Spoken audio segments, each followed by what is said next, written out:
Good evening, my Facebook family, God's children, rainbows, angels, and my many other groups that I support and belong to and I am admin to. I say that Christmas is about giving. I'm spending the night before Christmas Eve, wrapping up tons and tons of presents for Parma Care Rehabilitation and Nursing Home. They have over 80 residents there. A lot of them won't get Christmas. I want to thank the Sloaney family in dedication and memory. That's what I'm talking about, making family memories and remembering your loved ones at such an attitude or aptitude. Carol Sloaney contacted me and said, I want to give something to Parma Care. I know every year you do something big, preach, for Parma Care. So I want to thank the Sloaney family for donating funds so that I could give the dementia ward gifts as well. The thing is, I don't know how many of your family members deal with dementia or Alzheimer's. It's a difficult challenge. The thing that I tell a lot of families, at least they're living in happy memories the most of the time. The memories that they want to cherish and keep with them. And that's what memory is all about. Even in that type of illness, they seem to bring treasure and joy and happiness. Christmas seems to lighten their days as we send music and we have carols, as well as the bright Christmas boxes for them to unwrap.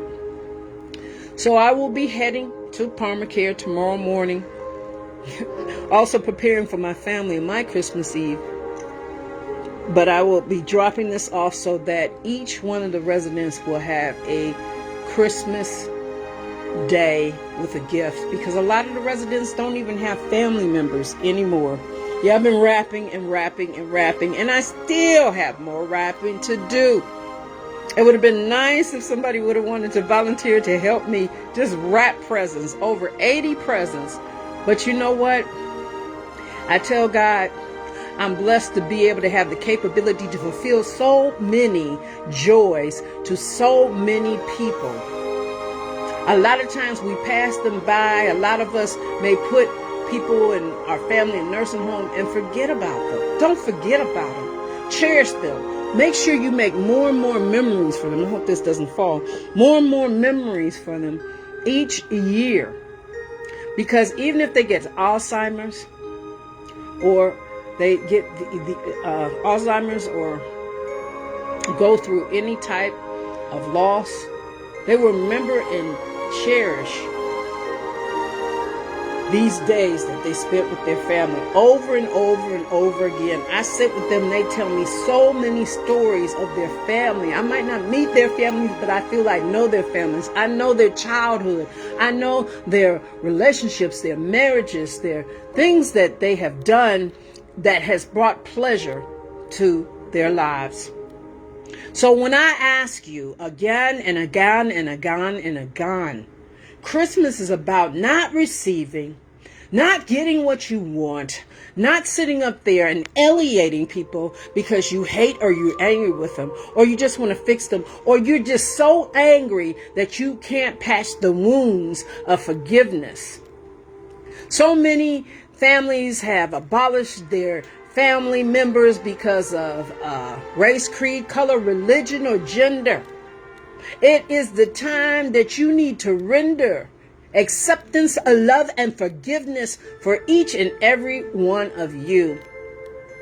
It's a hard month for me because I will bury my mother. I actually will do the service on Tuesday.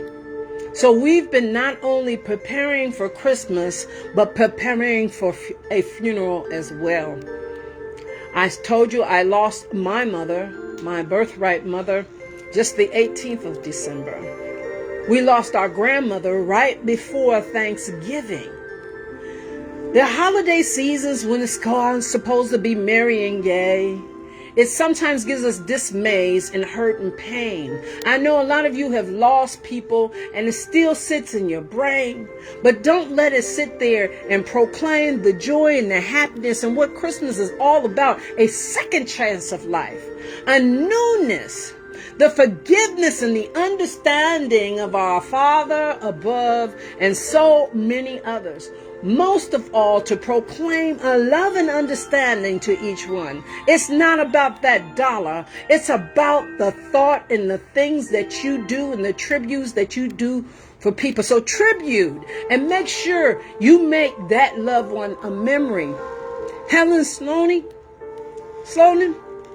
I want to thank you because I remember you every Christmas holiday at church yelling hallelujah. And as I look at 80 of these gifts, I say hallelujah, hallelujah, hallelujah. I can say it 80 times and I will not become exhausted. I'm going to try to pop in. You know, I did prison ministry on Monday. Yes, I have a heavy book and a heavy schedule. I try to get on social media when I can. So please understand, I'm trying to balance so many things in great demand. The most thing that is in demand is to bring the man to so many people that pray every day and ask God to help them find a way. I'm going to let you go. I'm exhausted, but I got to load half this into the car and I still have 30 more presents to wrap. But I wanted to stop and fill in the gap a little bit to let you know about love and caring and forgiveness and understanding. And what Christmas is all about to me is loving all of you out there, declaring to God that you are the most cherished thing that he could ever make in this universe, letting God know that every vessel that he has developed into this universe will be a presence of something that's not rehearsed, but will be rejoiceful and understanding. Everyone brings joy to this world. I know people can bring anger and meanness and badness, but everyone has some joy in their soul. So I want you to turn around, young and old, and I want you to laugh and be happy. Go look at the Christmas lights. Get in the car with the family and go look at the Christmas lights in the neighborhood. Play that Christmas music.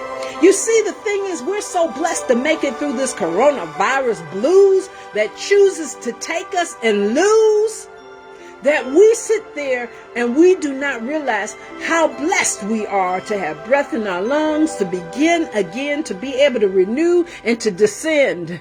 We don't realize that we can carry memories from our loved ones on and on through many centuries to come.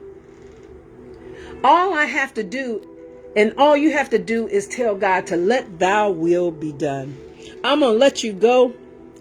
I'm exhausted, but I need to load this car because I will be doing drop off to all those beautiful people. That's my family, because it's not about blood being your family. It's about love being your family, understanding being in your family, and devotion to be there for others in their times of hardship and needs and grief, listening, hearing, hugging, and rejoicing. Last year, I didn't get to spend it with these residents. I lost more residents than I can even imagine. It was like a war zone because they were closed down from the virus. A lot of places are trying to stay open. Hospitals are closing down now. The prisons may be closing down soon. So if you got a loved one that's in captivity, go make an appointment to see them, because you may not know. That might be the last time you see them, because we just don't know when this grim reaper, this invisible alien that invades so many bodies, will take another loved one away. Or whether it be violence, illness, or any other substantial or even suicide that will take somebody from us and may not be alive. Merry Christmas to each one of you. May your presence be appreciated. I love you. I need you. and you complete me. This is Minister P, just overseeing thee today to say, believe in yourself, love yourself. And if you love yourself, you know how to love others. But if you love yourself, you teach people how to love you. Take care. God bless.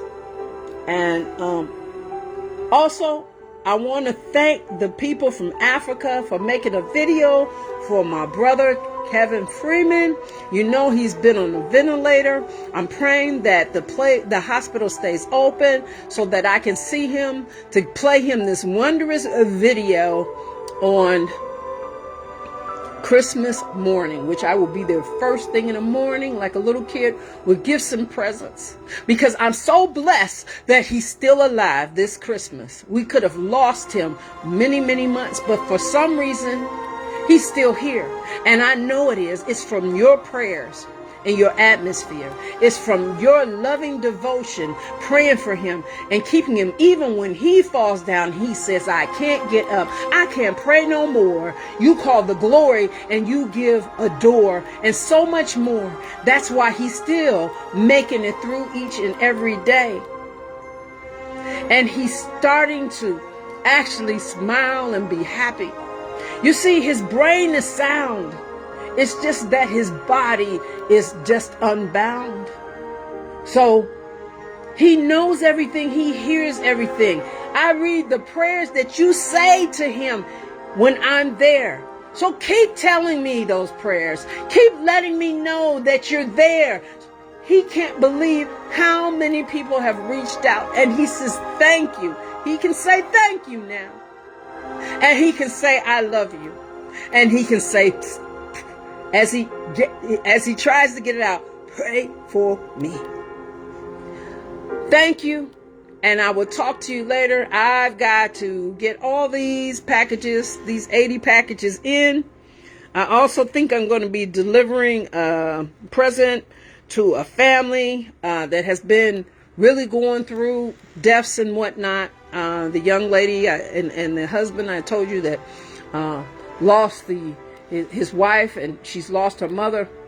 I was blessed by another church, and I will put all the names down because I want you to know who these people are that make sure that somebody is blessed in this universe. That takes a lot. It isn't about money. It's about love, understanding. They went out and shopped for the little girl, and they asked the father what size she wore, what she needed, and they're even going to make a Christmas meal. So God bless you, church. I'm going to make sure I get that name.